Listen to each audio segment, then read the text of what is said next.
A Reconquista, também reverenciada como Conquista Cristã, é a designação historiográfica para o movimento cristão com início no século VIII, que visava a recuperação cristã das terras perdidas para os árabes durante a invasão da Península Ibérica. Os muçulmanos não conseguiram ocupar a região montanhosa das Astúrias, onde resistiram grandes povoações, e de uma delas surgiria Pelágio, ou Pelaio, que se opôs à frente dos refugiados, iniciando imediatamente um movimento para reconquistar o território perdido. A guerra tinha um objetivo: reapoderarem-se das terras e de tudo que nelas existia. A ocupação das terras conquistadas fazia-se como um cerimonial, isto é, com o toque das trombetas e a bandeira desfraldada.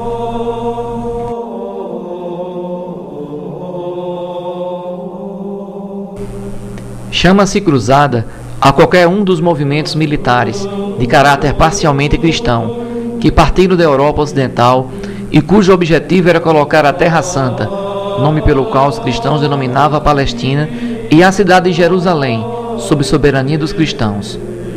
Estes movimentos estenderam-se entre os séculos 6 e 8, época em que a Palestina estava sob controle dos turcos muçulmanos. Os ricos e poderosos cavaleiros da Ordem de São João de Jerusalém, hospitalários, e dos cavaleiros templários foram criados pelas cruzadas. O termo é também usado por extensão para descrever de forma crítica qualquer guerra religiosa ou mesmo movimento político ou moral.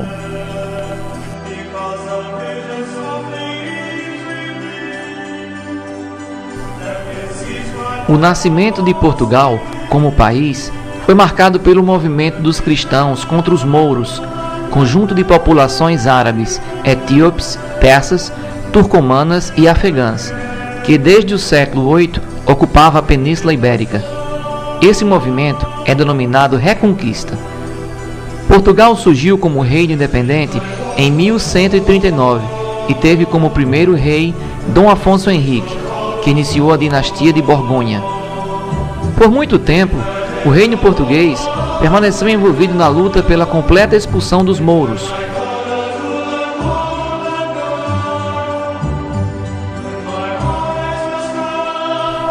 Em 1249, consegue conquistar os Algarves.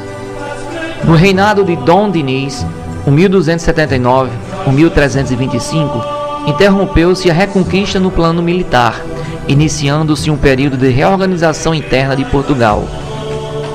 Com grande antecipação, o rei Dom Dinis compreendeu que o futuro de Portugal estava no mar.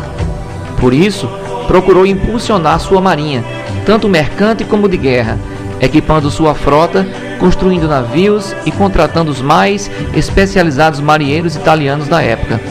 Dom Dinis dedicou-se também à consolidação dos territórios ocupados e à recuperação da economia. Preparou em seu reinado a futura expansão atlântica portuguesa, a ser realizada pela dinastia de Aves.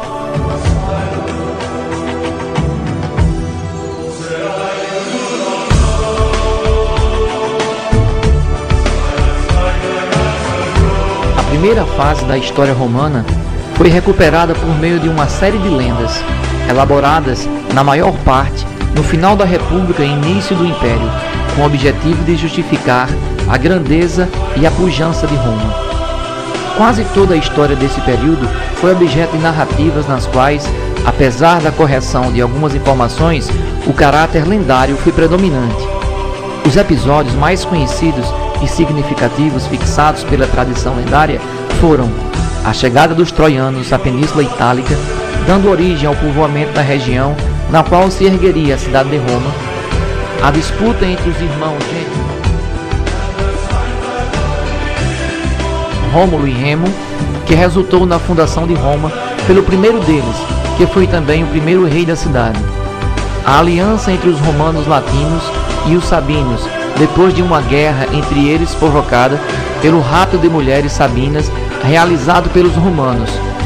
A guerra entre Roma e Alba Longa, a principal cidade do Lácio, decidida por um combate entre Horácios e os Curiácios, o qual resultou na vitória dos romanos.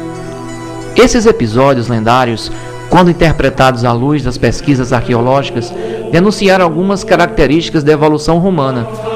O povoamento do Lácio e das regiões vizinhas foi realizado por grupos populacionais de diversas procedências, originários provavelmente do mesmo substrato, os chamados povos indo-europeus, de onde eram provenientes os celtas, gauleses, os gregos e os germânicos, e teriam penetrado a Península Itálica, vindo das planícies da Europa Central entre 1500 e 1000 a.C.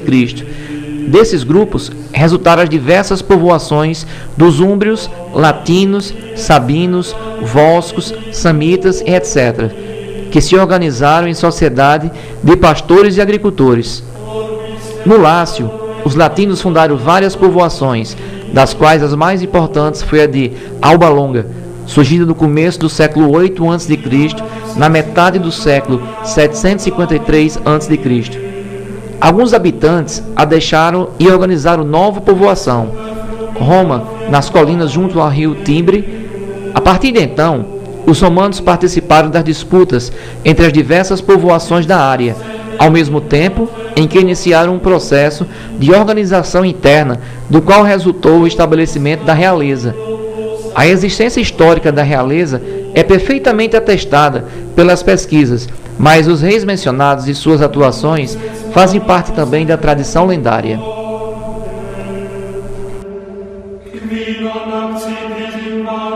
Nos séculos 4 e 3 a.C., consolidada a organização republicana, Roma viu-se às voltas com uma série de lutas contra inimigos externos, que exigiram a atuação dos soldados romanos em diversas regiões ao mesmo tempo. Uma das mais dramáticas é a primeira dessa fase. Foi a luta defensiva que Roma teve de travar contra os gauleses. Os romanos chamavam de Galia a um vasto território limitado pelo rio Reno, pelas cadeias montanhosas do Jura, dos Alpes e dos Pirineus, pelo Mediterrâneo e pelo Oceano Atlântico. Esse território era ocupado pelos celtas, originários do grupo indo-europeu, que se haviam instalado inicialmente na Europa Central, de onde partiram para ocupar os territórios que hoje formam a Bélgica, a Suíça, a França, a Espanha e as Ilhas Britânicas. Por volta de 450 a.C., os celtas gauleses começaram a ocupar a planície de Pó, onde até o século 3 a.C. ameaçavam toda a Itália. No ano 381 a.C.,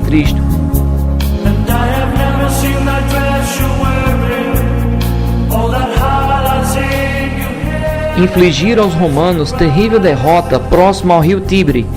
Roma foi ocupada, o Capitólio e evitaram o saque e o incêndio da cidade, mas tiveram de pagar um pesado resgate para que se retirassem.